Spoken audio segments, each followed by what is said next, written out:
Good evening, everybody. Thank you for making it out to our town hall for the bond proposition that we have for Mount Sinai School District. My name is Nick DeVito. I am the president of the Board of Education. We have Paul, Anthony, Chuck, and John with us as well from the board tonight. And this is really an open forum. It's not a formal board meeting. That's why we're opting to not kind of sit formally up there. We want to really see what kind of questions you have about this and present it the best we can. We're going to kick it off and pass it off to Christine, who's going to give a little demonstration and then open it up to any questions for you in the community. And then we're going to see if there's any questions from the audience watching live. Hopefully we have a bunch of people there watching. And then we're also going to have another town hall once the school season kicks off, September 8th, 10th. So we will have that night also. And hopefully, a lot of any questions that come along the way, please don't hesitate to reach out to us at the board or district office or to Dr. Criscione. And, we want to make sure everybody has all their questions answered and is truly comfortable with this bond. And just to take a quick second, this is not something the board put together in the past several weeks. We've been working on this for the past 2 years, actually, because we know the importance of it, and we know that we want to get it right. We want to make sure that every aspect of every building that truly needs something done is getting done. We're also cognizant of the costs of everything. So that's why we took so long to put this bond together, to make sure we truly look at the projects that need to be done and need immediate attention. And I think Christine is going to do a fantastic job of pointing that out this evening. So without further ado, Dr. Criscione. Thank you, Mr. DeVito. Just as an aside for everybody here and anybody who's listening at home, we do have a page on our website that is active as of this moment, and it's going to have some more materials. So copies of the videos, copies of some of the papers that we gave out today, as well as a comment form, an opportunity for people to ask questions, will be available on there, so that if you have questions, concerns, anything that you'd like to bring to our attention that you would like us to address at our next meeting, we're happy to do that. So that will be available after this meeting, probably tomorrow or Monday. So just giving some information there. So this is something we've been discussing since I've been hired, going through all of the capital projects that we've worked on, that we need to work on. And I just wanted to give a brief overview of kind of why we're doing what we're doing and where it started from. So for anyone who's not aware, the New York State Education Department requires every school district to do a building condition survey every 5 years. So part of that condition survey is you work with your architects and you go through the buildings to determine what are the needs. So the state kind of keeps track of what are the major needs of the building. It's an opportunity for us to also look at the needs ourselves and see, while it might pass state regulations, there are things that we still need to do to keep our buildings up and most appropriate for our students. So the last one that was done was in 2022 for Mount Sinai School District. And so part of the work that we've been doing over the last few years is taking projects that were needed and working on them through a capital reserve fund. So that's something that was established a few years back, and we've been able to each year save money into the capital reserve fund and pay for smaller projects over the years. So a lot of the work you've seen done over the district has been done through capital reserve funds. We were able to fund it that way. That's being done right now. We'll be ready when the kids come back in September. We have been able to do some of the HVAC work that we needed to have done. We are going to have some work done at the elementary school because we have sections of siding that are falling off, that was an immediate need that we needed to take care of. So even though we saved money to hopefully do projects that we thought would be able to expand some of our educational opportunities, sometimes we have to do projects just to fix things that are breaking. So what we basically did as a board and as an administrative team is looking at all the buildings in the district and coming up with a plan of what are the most important things that need to be done. So when we talk about a bond and we say, why do we need to do a bond rather than just continuing with capital projects? Well, some projects are just too costly and we can't afford to do them through a capital reserve. We don't have the money in the capital reserve. There are big things that need to be done that we cannot do and we cannot wait multiple years to save that basic bank account, which is basically what the capital reserve is. The other piece of the capital reserve is it's limited to what we might have left over as a district. And with the way the state is giving money and not giving us money anymore, we have less and less funding to be able to save into the reserves. So we do have a concern that we're not going to have funding down the road to be able to fund big capital projects or major capital projects. So that's one of the reasons we wanted to get on this currently now. We need to address some of the urgent needs that I'm going to go over with you. We also want to take advantage, there are still low interest rates at this point, and we want to be able to take advantage of, number one, low interest rates.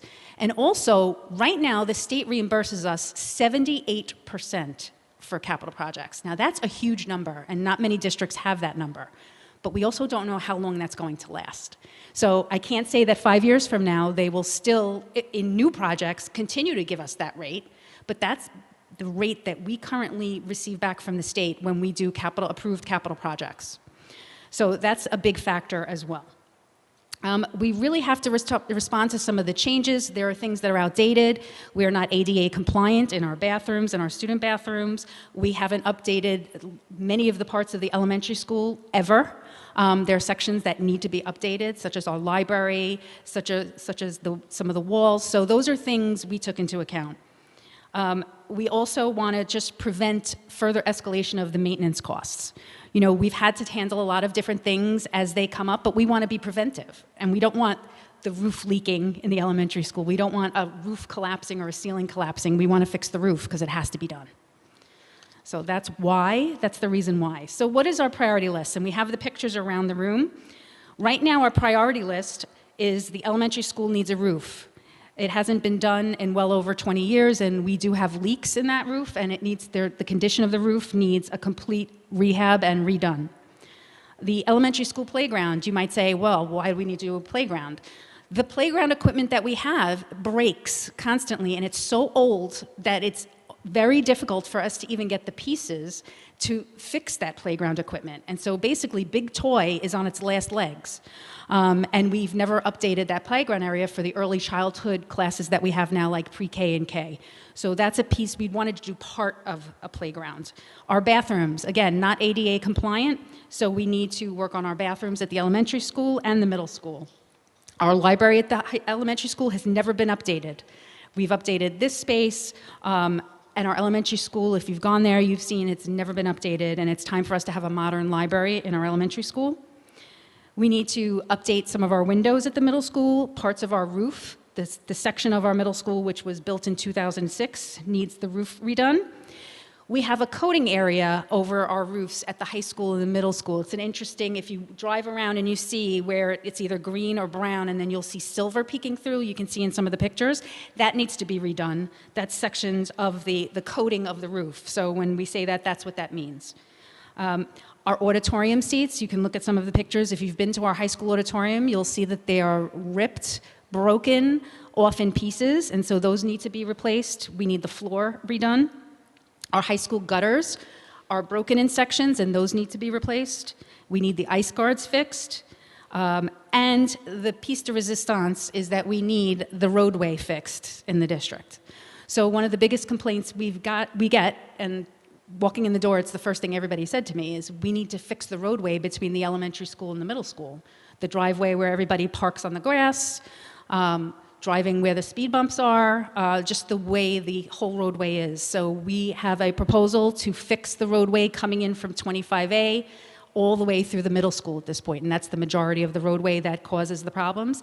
We would fix where all the people park their cars and drive illegally through our grass, and actually make that the roadway against the wall, and make that basically an express lane through, while we would make more space at the elementary school parking lots and the middle school parking lots. And changing our bus lanes so that it makes dismissal easier at both the elementary school and the middle school. So that's a big piece that we're looking at. And lastly, we have one turf field we're looking at the corner. When we come around from the middle school to the high school, we call it the corner field between the middle school and the high school.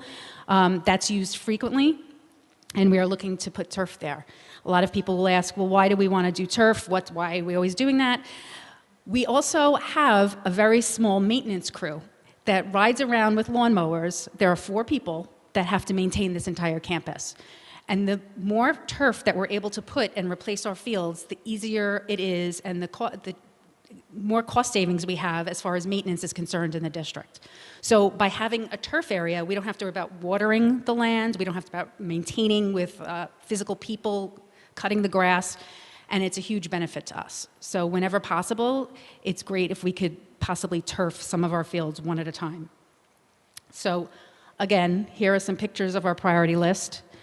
This is the parking lots between the elementary school and the middle school.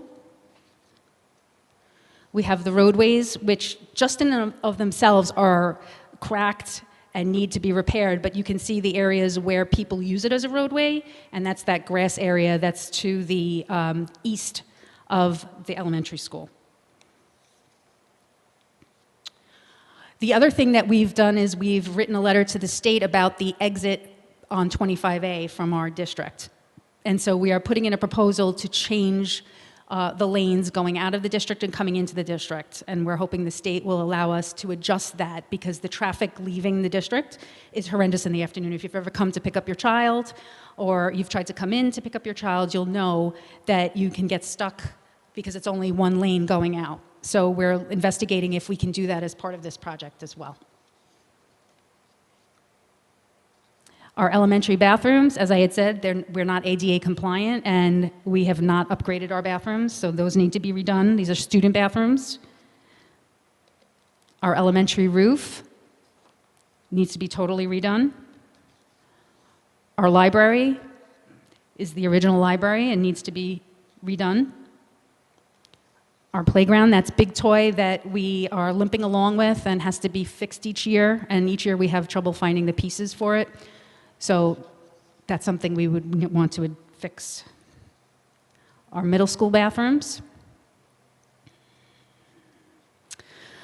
That's the section of the middle school I was talking about, how you can see along the top. That's called the standing seam, and those have to be painted. So that's the piece of it. That's the middle school. And the high school section, it's the green roof that you'll see the silver coming through. And also that's the part of the roof. Those are the seats at our high school auditorium that need to be redone. Our high school gutters and the standing seam that need to be adjusted and fixed, redone. And that's the field, the corner field. So, what are the details and how much would this cost? So those priority projects, based on everything that we need to have done, would come out to $27,993,000. The average tax increase would be $221 a year based on a $3,700 assessed home value, which equals to $18 a month. And our state aid is currently 78%. Now, when we say it's $3,700 of assessed value, you can go onto the Town of Brookhaven's website and you can put in your address to find out what they give you as your assessed value. This is the average for Mount Sinai assessed value for the homes here, and that's what they tell us to use as a figure. But you can always look up yours for your own home on the Town of Brookhaven website. So that seems like a lot of money, and it is. And we are prepared with contingencies. We have to put a certain amount in there because of if there's increases in costs and tariffs, increases in other costs. But if the costs come in less and we're able to do projects for less than what we anticipate, we also have a secondary list of projects that continue on that we would like to do out of that pot of money. So those were the priorities that we absolutely will do with the money. But if there was any funding left over, these are some of the projects that we would like to look at to fix as well. Some of those are in the elementary school. We've got walls that are movable walls that haven't been permanent, and we'd like to fix those. We have some ceilings we need to fix, some masonry siding, cafe serving line and ceiling at the middle school, some masonry repairs, cafe lighting, some doing the rest of the roadway through the high school and the high school parking lot, some sidewalk areas, which we didn't put in the original piece because that's not a priority compared to the actual roadway, and some of these other concerns. So again, if we had money left, we would try to do some of these projects as well. So what are the next steps? Well, we're doing these community meetings. Our next one is scheduled for September 10th. The vote for this would be scheduled for September 25th. That's a Thursday evening. And before I go into questions, I did want to share something that was put together for us, just to give you a little, hear a little bit about the district and what we're looking to do. I have lived in Mount Sinai my entire life. My entire life. My entire life. I never left. My kindergarten classroom was actually in the current superintendent's office. I went to all 3 schools. It was just such a phenomenal experience. I wouldn't trade it for anything else. As soon as I knew I wanted to be an educator, I knew I wanted to come back to Mount Sinai. I really decided to become a teacher because of my teachers at Mount Sinai. I hope that my children have the same experience where they really love learning. I'm just trying to pass that along to the next generation. This place is like a storybook. Why wouldn't we want to raise our family here? There is no place that I'd rather raise my family than Mount Sinai. I love that all 3 buildings are on one campus. There's really not many other places like it. The school district functions as the epicenter of the whole community.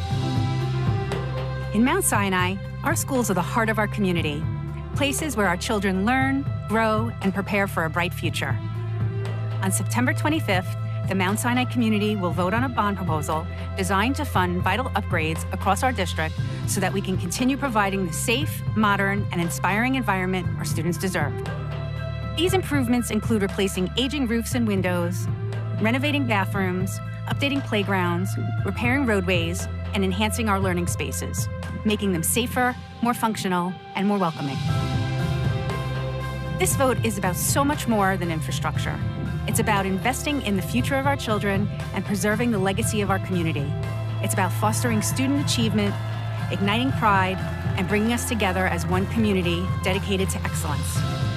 This is where our future starts. I just hope that we keep growing and developing. The students are the future of Mount Sinai. We want to better it for the next generation. For the students who are going to be here 10 years from now, 20 years from now. And ensures that we are truly the best in learning and living. Mount Sinai, the best in learning and living. The best in learning and living. The best in learning and living. Mount Sinai, the best in learning and living. Mount Sinai, the best. The best. The best. The best. The best. The best in learning and living. Let's build a future that embodies the spirit of the best in learning and living for our Mount Sinai families, not only today, but for generations to come.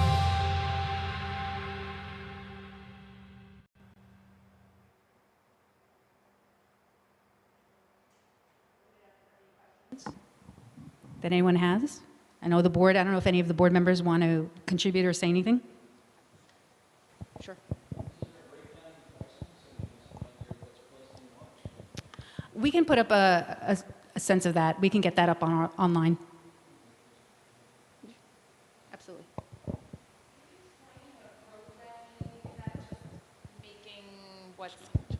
What's currently the grass, is that going to be a street? Will it increase parking? Is there a design for that? Yes, actually, and it's right behind you. So we do have, if you want to, and it is changing that roadway against the fence. So basically making that the main roadway and making the other areas parking for each building.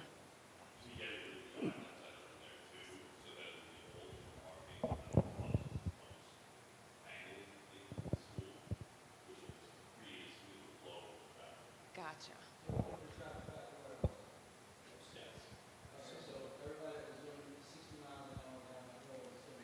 No, there's going to be a way to stop. I mean, right now they're doing the speed bumps. Right.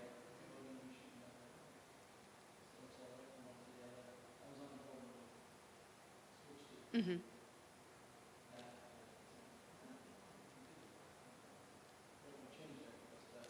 Yeah, unfortunately, people are using that as a roadway regardless right now. They do. They drive through it. They do. We see trucks going through there all the time. We've had to put up blinds to keep them from driving from there. Yeah.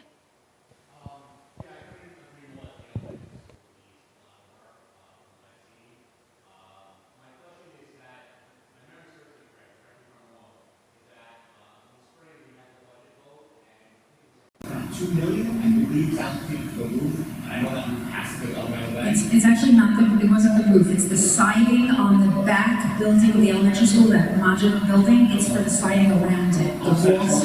Yeah, it's for the windows and the siding, and if there's any pieces that have to like be fixed just to cover the siding, we have to put the word roof in there so that the state, if it has to get done, a piece of it, we're talking about the entire roof of the elementary school for this. That's how I'm just trying that. Yeah. But thank you, that's a great question. Just to be clear to touch on, we're not talking about any of the things that that were proposed even up to this last proposal was $2 million. You're talking about the slide. These are not things that are included in the bond. Those are all separate. Those are separately funded. Those are funded through capital reserve funds that were, when money goes into capital reserve, for us to utilize it, the community has to vote to allow us to take it out of the capital reserve and use it for that project.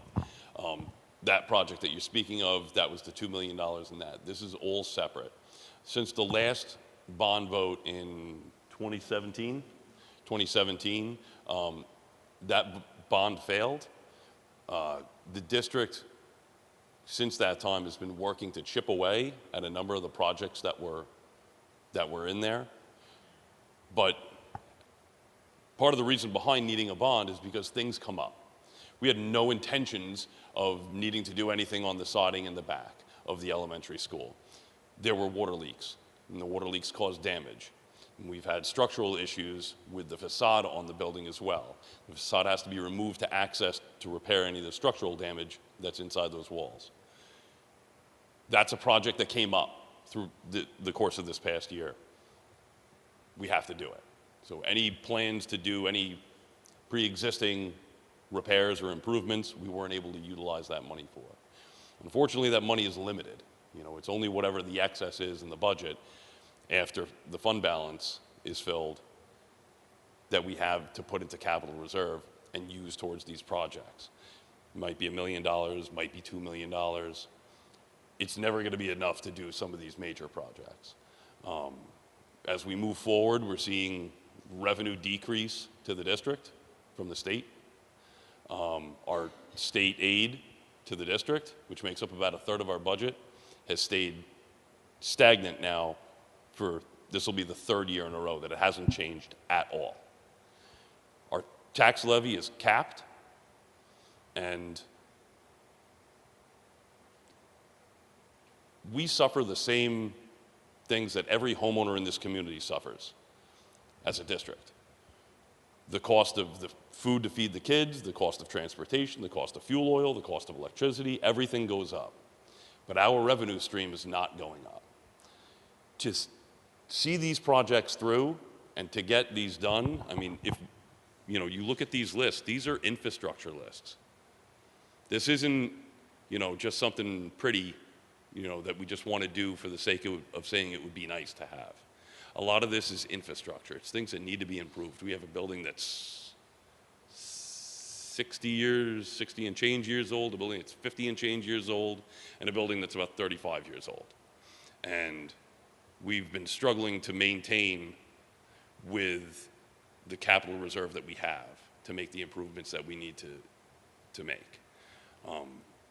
It's really important that we get these infrastructure repairs completed so that we can continue to utilize any capital reserve that we have that comes in future years to make more improvements to the district and things that we want to see and the community wants to see improved within the district for the learning experience.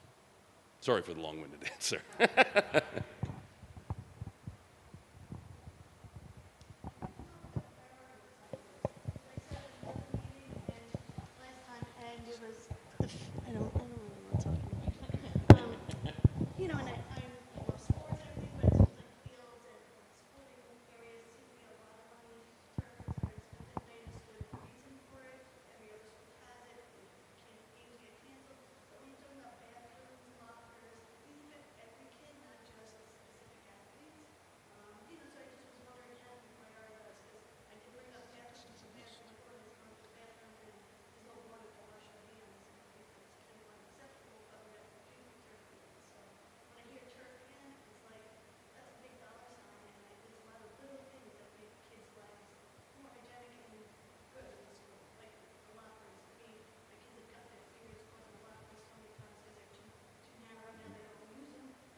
field it, but I can field it if you'd like.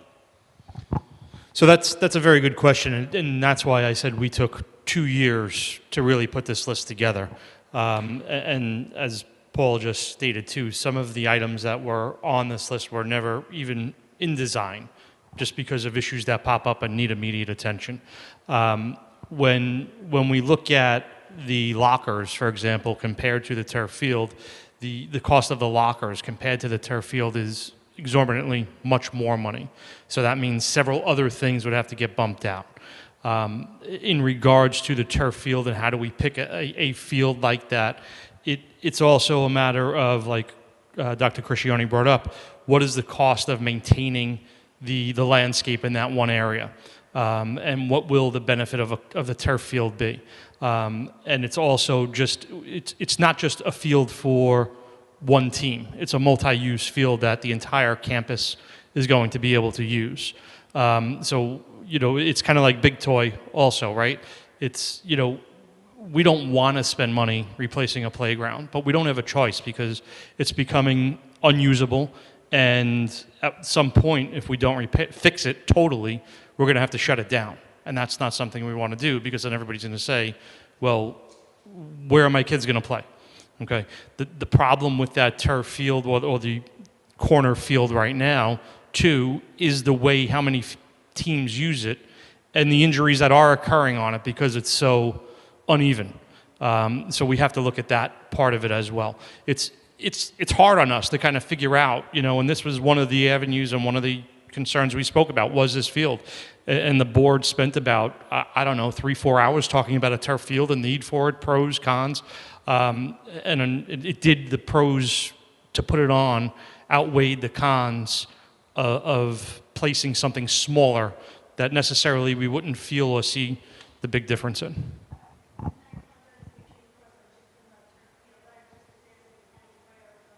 Yeah, no, absolutely. And we're going to post the costs. You asked about the costs to list that, sir. We have to be cautious in that too, because, we have an idea of some of these projects, but we as a board don't necessarily agree with all of those costs either. And we really don't know what those will be like until we start seeing the RFPs and the quotes come in. And hopefully there's a significant savings in some of those numbers, because then we'll have the ability to go to that other list. Right, so there's a lot of hope for us, but we need to be cautious too, just in case, if they say the roof's going to cost us $3, $4, $5, $6 million, and it only costs us $1, $2, $3, that's a big difference. But at least we're properly budgeting according to what the architects are telling us, which really we have to be cautious with, right? Because we don't want to tell the community, hey, it's going to cost us $3 million, and then it costs us $7.5 million. Now we have a bigger problem. Right, because now we have to pull stuff off of the list we're trying to do that really needs to be done as well. So, Anthony? No, I was just going to say I'm a big proponent of sports as well. I'm trying to remember off the top of my head, but I think the turf was about 3 or 4% of this total. So most of it was done from the building survey. And so health and safety, and like Paul said and Nick said, is infrastructure as well. So it is a small piece, but I think it would be helpful to be as transparent as possible with all those costs. And just, you asked about the thought process. And I think one of the big things that comes into play in the thought process is this something that we could reasonably afford? And we have all discussed this in meetings. Is this something that we could reasonably pay for with capital reserve funding, the way capital reserve has been going? Some things are not. That's why things like elementary and middle school bathrooms are in the primary. That's why the parking lots and the roadways are in the primary, because there's no way that we would ever be able to fund that through capital reserve. The only way to say do the parking lot and the roadways would be not spending a dime on any repairs or any upgrades for probably close to 6 or 7 years, and then just pocketing all of that money and holding on to it and then doing that one project. And unfortunately, that's just not feasible. So when we look at some of these things, we say, okay, is this something we could put off? I mean, some of these secondary things are things that fell to it. We got tertiary and whatever they call four-yeary lists going on. We have that are things that we go, we can do that with capital reserve funding, but there are so many things that we just look at and we go, we're never going to be able to do it without a bond. It's probably really the reason why things weren't done up until this point, because there wasn't a bond and didn't have that funding, and there's such costly items. I mean, bathroom renovations are enormous. I mean, and the bathrooms, if you've been in the middle school and the elementary school, they're original. It's original, I think, 1963, 4, when the building was built, so.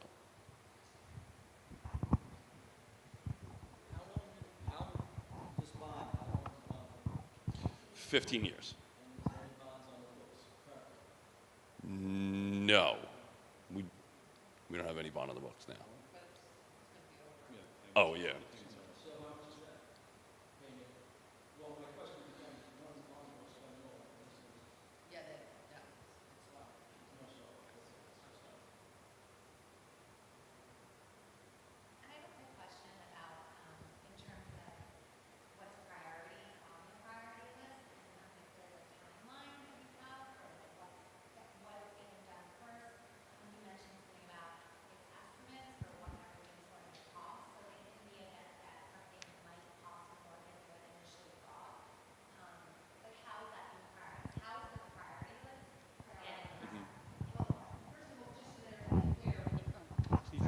Sorry, I get to use the microphone.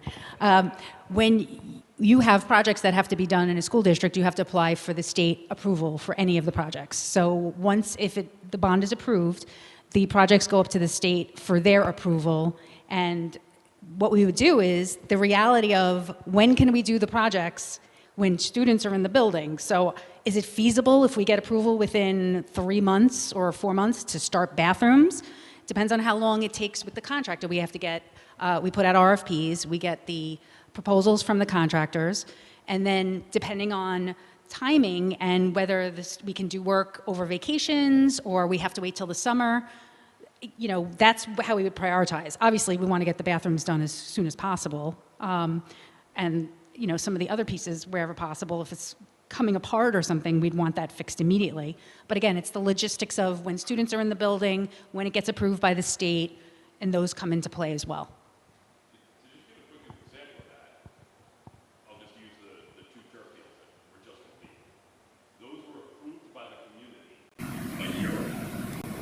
Once it's approved, then we can put it out to bid, we have to get the drawings approved, then we can upstate. So that whole thing brought us, our goal was to get it done before the season started, or at least right at the beginning of the season. Unfortunately, other things had that happen. That was, we wished for that, and that we use the same process for anything.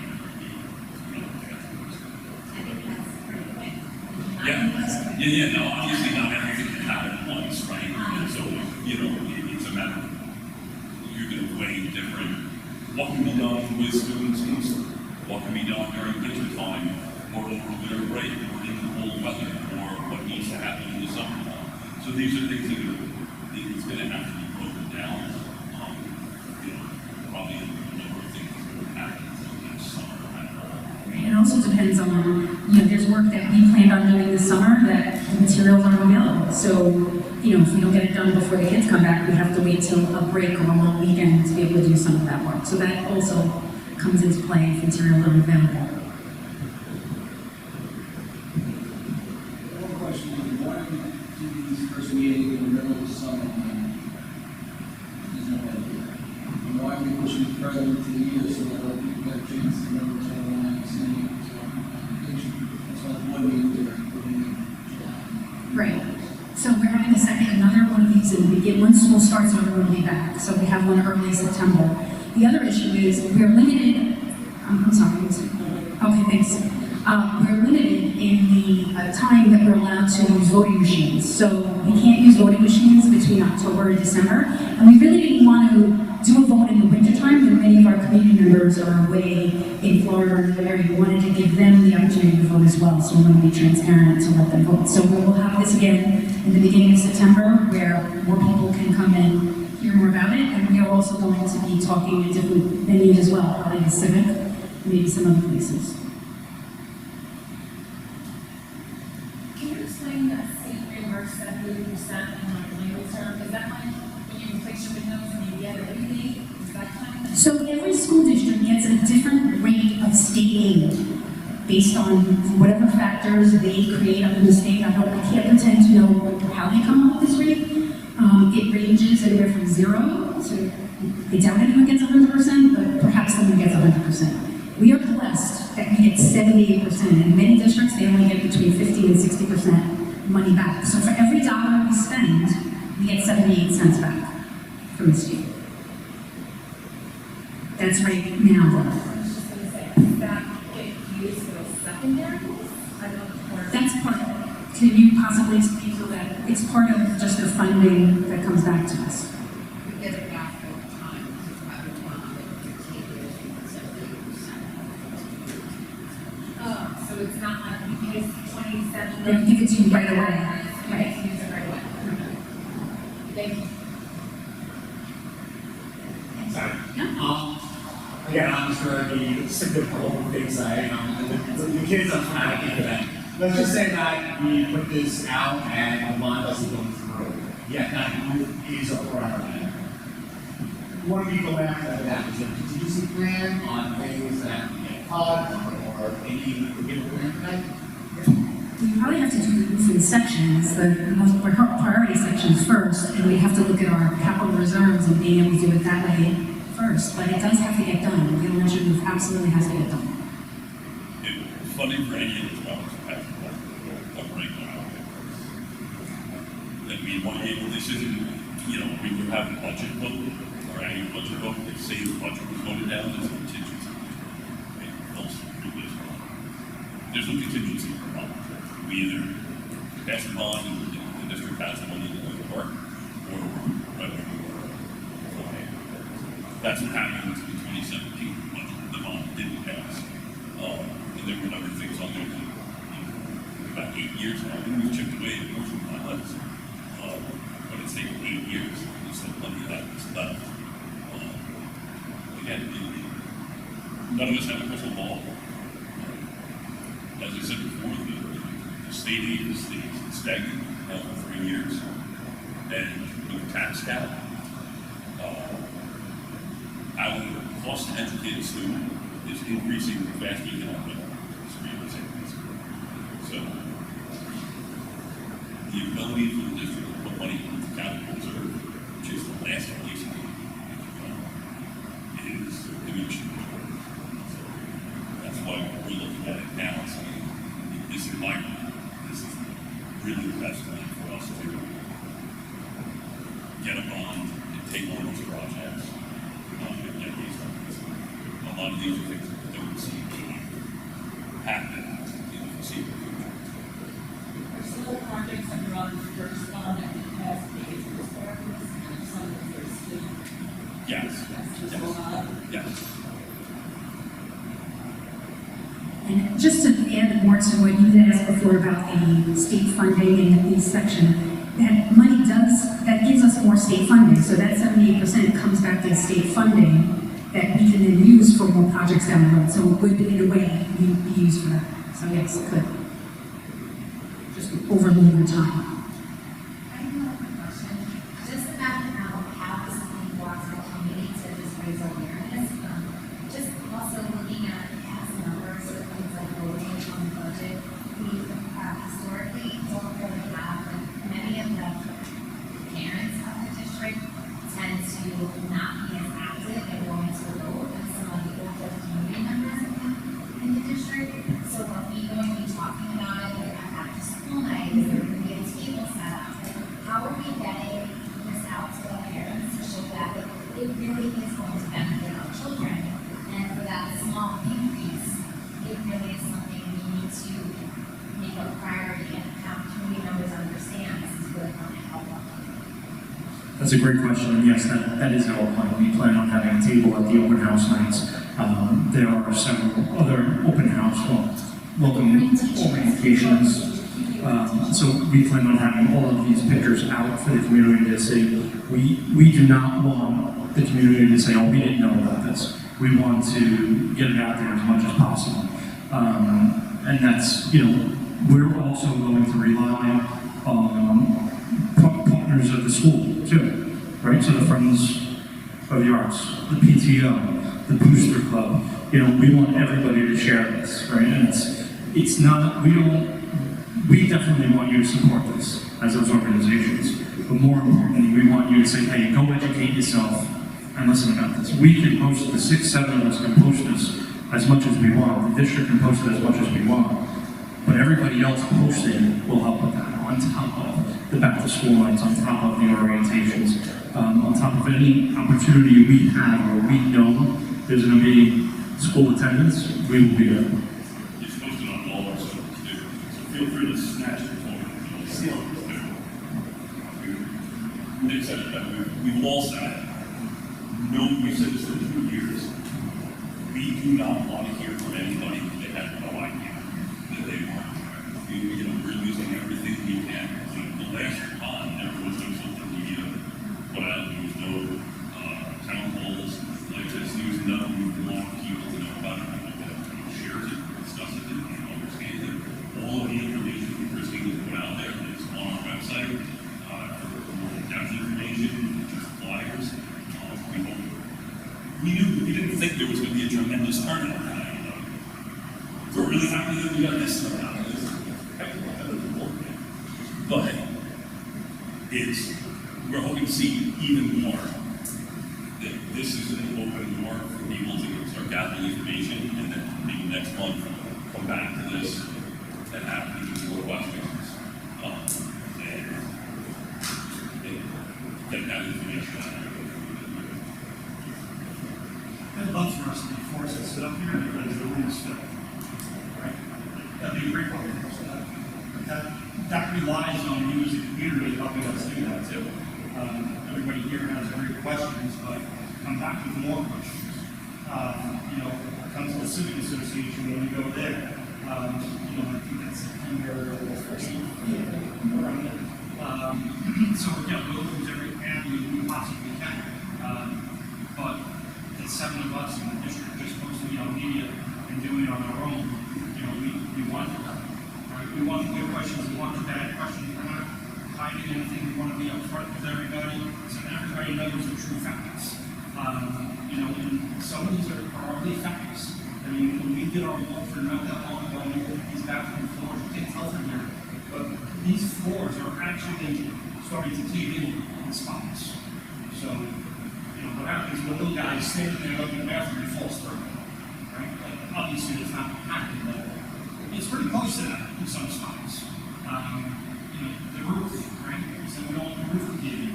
There's spots that, what do we do if that happens? Right? What's our ultimate plan? We have to say, hey, Mr. Primataris, we're putting the kindergarten zone for the high school library for 6 months. We don't want to do that either.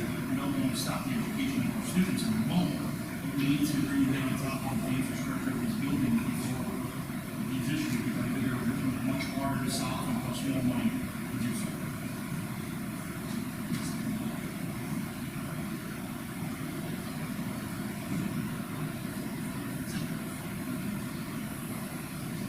Anything online? No. Anyone online?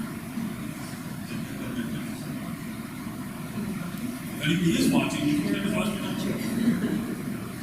Would be nice to have I see the pictures and that where those pictures look like for that, but to show the proposed bathroom, wouldn't that be nice? Like, this is what we heard about, and this is what we're looking for. Yeah, we'll wait for that.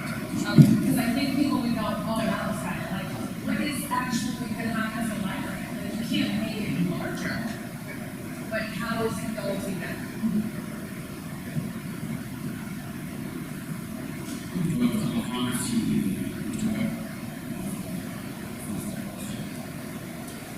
My question is nobody was even so yeah, I don't know if it's really but people that are doing the streets everything, which is wondering how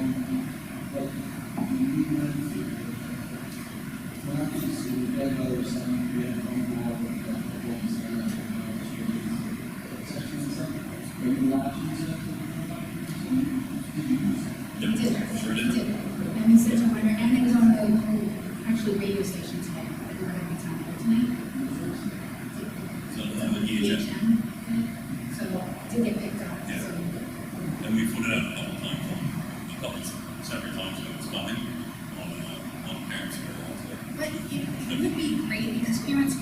obviously for families and for staff. It is a challenge to get to community members that don't have children or to community members. If you put it on the sign, you have to be able to see it, right? So if you have any suggestions for a way to get to more community members, we're definitely open to hearing. So I appreciate anything that's a suggestion from us.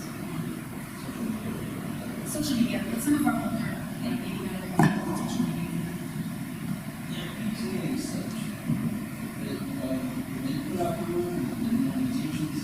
We have Friends of the Arts is here, the Booster Club would have, because we do use social media, so it's on Instagram, it's on Facebook, it's on different social media places too. But I think it's August and people are good. We did expect it to be a sooner turn.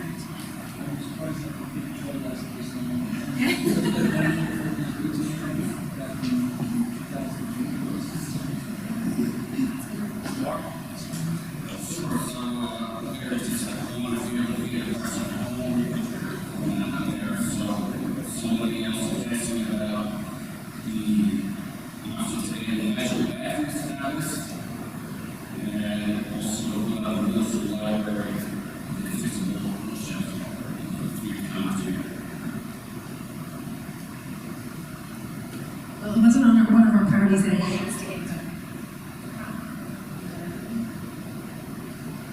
The problem in the elementary and middle school student bathrooms is they have to be done. It's not it would be nice to be done, they have to be done. So the high school bathrooms would be nice to be done, but they're a lot newer than our other bathrooms. So at this current moment, it's not on the priority list. Down the road, that'd be something we definitely want to look at. And yes, down the road, we'd also want to look at the middle school library and give that a refresh also. Again, we have spacing issues, just like at the elementary school, where we have a limited space, but a total refresh and changing the walls out from the wood paneling, the elementary school, would be very helpful, and putting in some technology like a modern library would be very helpful as well. So that's why the elementary is the priority, because it's never been done. So is all of this going to be accessible on the school district's website? Yes, okay. So with the pictures, because to me it's like, oh, that's a bathroom. I don't understand the urgency of the floors needing to be replaced from that picture.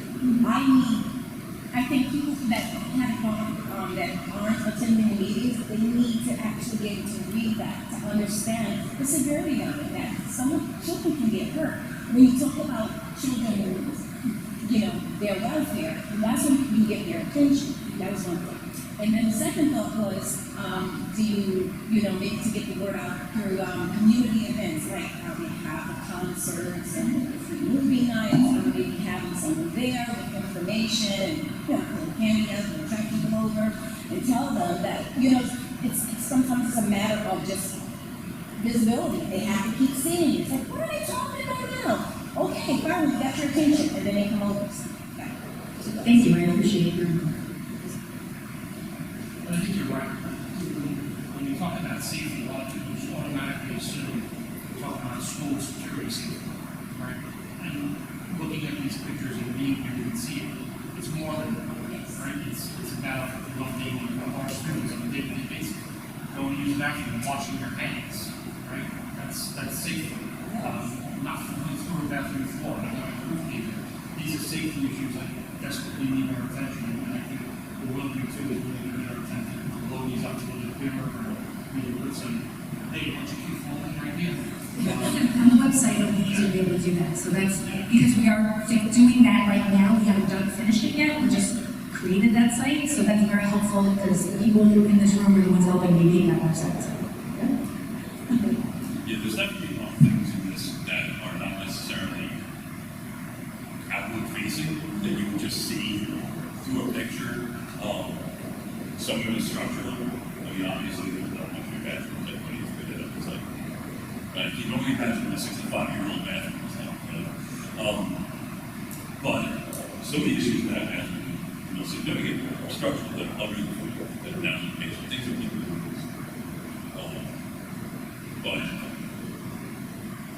And there were things that we didn't see or know about until we had the engineers come through and build those systems. And not more time. I would want anybody in the community, I think, walk around these back then, 80, and we would take a walk. Or for other desert, we did it. a couple weeks ago, just walk around the outside of the building. When you walk around, you see it up close. And you're like, wow, there's cracks and that are falling off. The parking lot, the curbing, and you start to see things. And as you're walking building to building, seeing it build up. Don't be walking anywhere, you walk around. Okay. Yeah, no, 100%. It's sometimes hard to think that, and we want to remind people, all of us are parents of students here. It's like a joke. But everybody else is kids here. We have kids in every single building. And we're taxpayers in this. We're the same, we're your peers. We're just the people here that take a closer look at all of this and try and make the decision in the best interest of everybody. Mr. Kaplan, can you give a spot for a second? Since we're talking about the elementary school quite a bit. What do you feel being in that building daily and some of these high-end needs that we're talking about? One of the things I was thinking, all the stuff was like, why it's not happening in this. I was thinking about how I want to give credit to mechanics and custodians who, over the years, have made things look less than perfect than they are. But they made things work. But if you really look at the surface, thank you, Mark. What I'm saying was, custodians, the grounds crews, the mechanics over the years, is my 9th year have made things functional where it can fall before but under the surface, things are getting close. The roof has been a major issue for us every year. It's been a running commentary where kind of anything good we do, I'll say to somebody, like, this new program, great, the roof is leaking. It's been a running commentary for my 9 years. And again, the guys have done their best to put together, but it's been moving for a long time. Bathrooms, again, just still there in the parking lot is a huge issue. Whether it's traffic, whether it's parking, whether it's flow of traffic, as Christian said, these are all major issues that have kind of come up and been kind of unsolvable over the years. So seeing this on paper is exciting.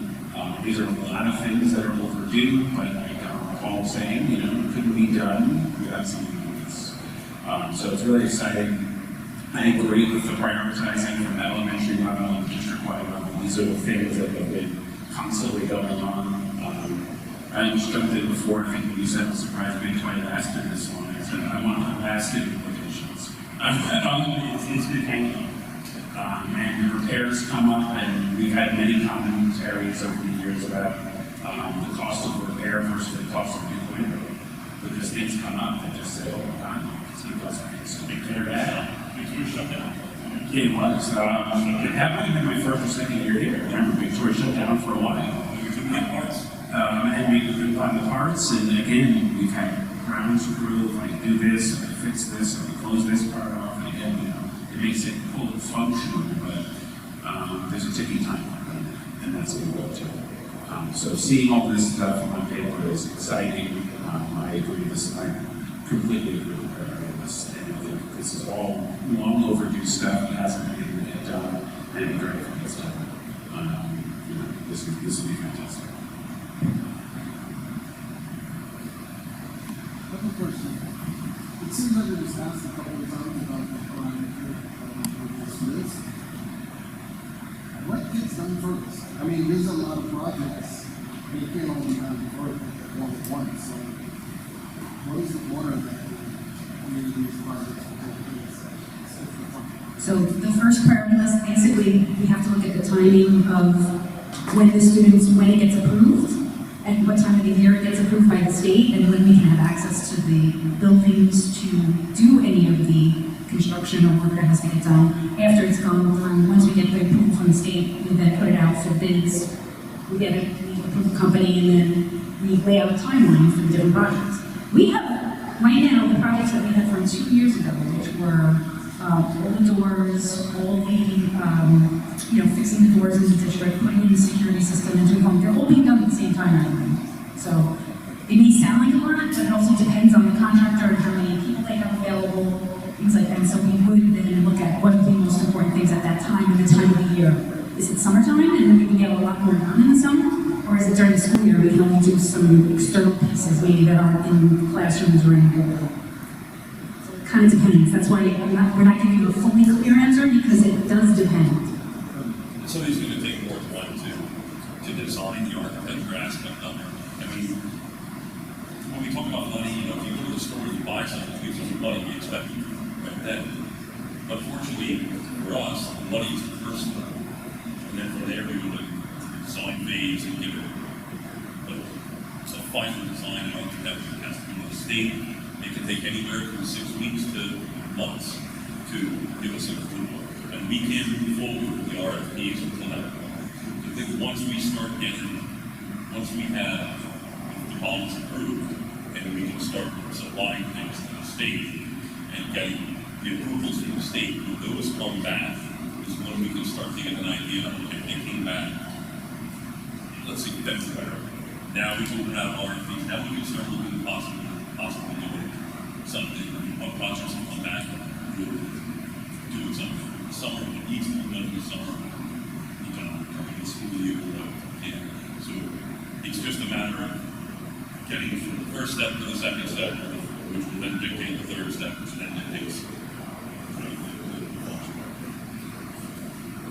It's safe to say, for example, you're not going to start a road project in October. The schools are full, right? That's something that needs more time compared to the architect saying you do one bathroom and help with the administration to help the client back. That's totally different.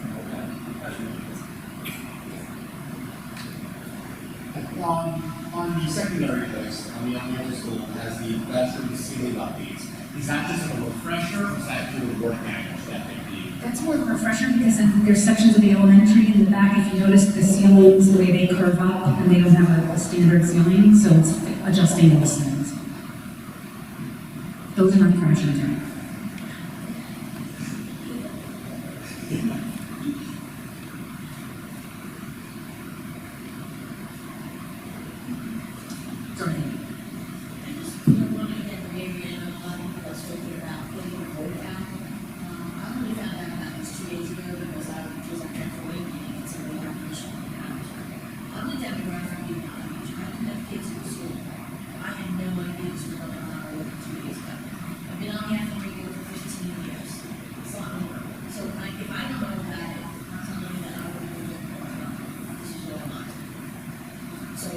There are, I know you said the civic meeting is coming up.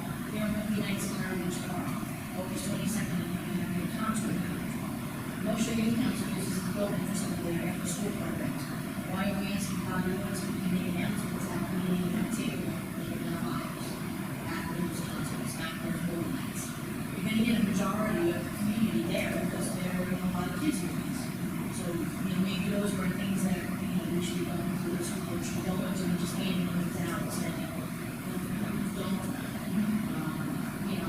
I'll try to, I'm going to make the word out to people, like, how much I can, but again, been on the board for 15 years, and the 2 days ago, was supposed to be like that.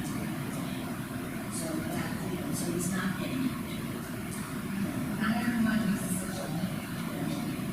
You just assume that, younger parents and younger generations are, but not going to look at it as social media. Let's start in the school district for everybody, because I don't have any of the school district to follow. So I'm not constantly looking at the calendar, what's coming up, and that's the way to be. I'm an active, I'm a person who's active in the school district who has my kids here, and I do. So I can only imagine that people who don't have kids in school districts who don't really pay attention to what's going on. And I think that, even though there may be a lot of general things in school districts that not only taxes to go up. This is what we can be happy about. We can have this heritage park, this is what we have. This is what you are talking about. So everyone is interested in this time, in this day and age, we don't do that. So again, you can see all this interesting to figure out. So there's people as well, even though they may not be interested. So just great ideas. is how we feel, we want these things. So that's good feedback on moving. I didn't think it was moving like every, that's a great idea. You just see something there. You see something there. I heard all the trucks now.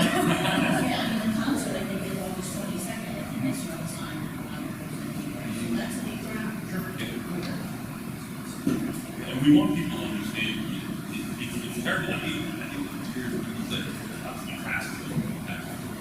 We're so trained, right? Everything's not more expensive. Our taxes continue to go up.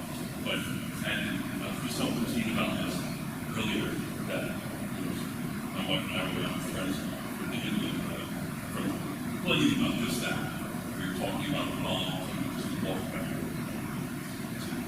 Out of everything that's going on, taxes, it's a bond passing. This is for your town.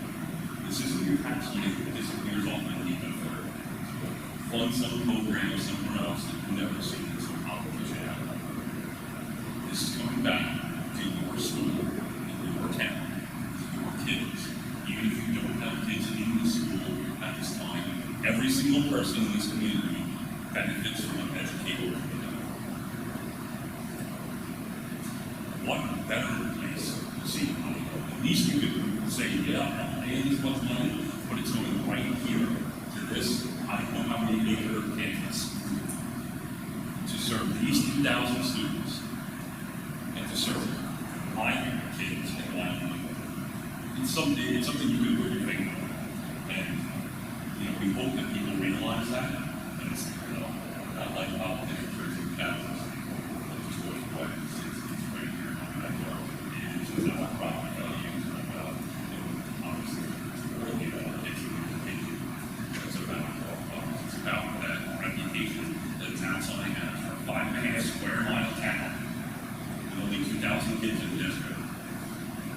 She can tell you when there is a job opening, there are some of the best and most impressive educators on the planet because they know this district. They know the reputation. Show me the silhouette of a house in San Francisco that doesn't set in the desired, prestigious Mount Sinai School District. It's important to us as much as it's in every other parent and to every community member, even if you don't have kids. Should be able to have a student be able to have that quality of education. I disagree with you, and I think to go along with your point, we need to stay with the last moment. We have great opportunities with 2 back-to-school nights in elementary school, 2 in the middle school. Take a tour. They're going to have fun. They're walking through that. They're going through the water. People need to see it, like you said. Get in there and see it. Maybe not in the middle school. Maybe Mr. Catlin will give tours of the bathroom. We'll route people through the bathroom. Yes. Presentation starts here and then you can go to I'm not going to lie, like through all of this discussion, like, my wheels are going, I've already got ideas. video is powerful. Yeah, not even the studio. No, I got to look at it.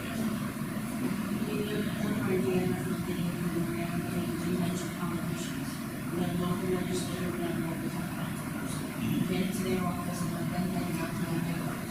Let them put it out on their Facebook pages, let them blast it out. Hey, there's a meeting outside the school district. We're a big part of the district. And then we're concerned.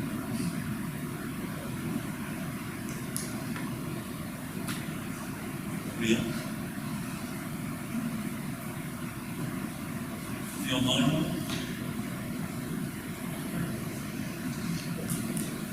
Thank you, everybody, for coming. We appreciate it. And again, there'll be a comment area on the website for any questions or comments that we can address in the future. Thank you.